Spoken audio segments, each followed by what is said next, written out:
Unless you're living under a rock, you must have heard about Ponzi schemes. A Ponzi scheme is an investment fraud that pays existing investors with funds collected from new investors. The workings of a Ponzi scheme are so simple, yet to this day thousands of people from all over the world fall for this stupid trick and throw away their life savings. But if you watch this video to the end, I promise you won't be falling for it anytime soon. The con artists responsible for said scheme promise people to invest their money and generate high returns with little to no risk. Except in 99.99% of the cases where that's not really what happens. Instead, they will promote this lie to other people and use their money to pay early investors, which earns them some credibility and allows them to continue expanding their scheme. Ponzi schemes are named after Charles Ponzi, who duped investors in the 1920s with the postage stamp speculation scheme. For all intents and purposes, here is the simplest explanation on how Ponzi schemes work. Here on the top we have the scammer. Let's just call him Charles. Now silver-tongued Charles is feeling really confident and wants to hit the jackpot. And since he doesn't care about any ethics, he persuades a group of unsuspecting people to entrust him with their money as investment and wait for a month to receive double their funds. After taking their money, Charles goes in search of another group and does the same thing. He then takes their money and gives it to the first group, who now are feeling very happy about their investment. Some of them with a big appetite might want dessert and will give him their money back in order to double it one more time.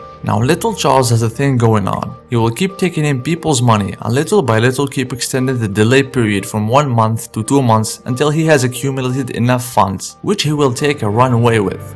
Countless people fall for the Ponzi scheme every year. The former are approached at one point with a high return no risk promise, and most of the time the scammer preaches complex, new, modern, secretive or whatever strategies to impress and baffle people at the same time, in order to make them unaware of the fact that the whole operation is just a scam. Early investors tend to receive big money, but the later ones get to face gradually increasing difficulties receiving payments, until the operation crumbles and the scammer pulls a Houdini on the money, and you know the rest.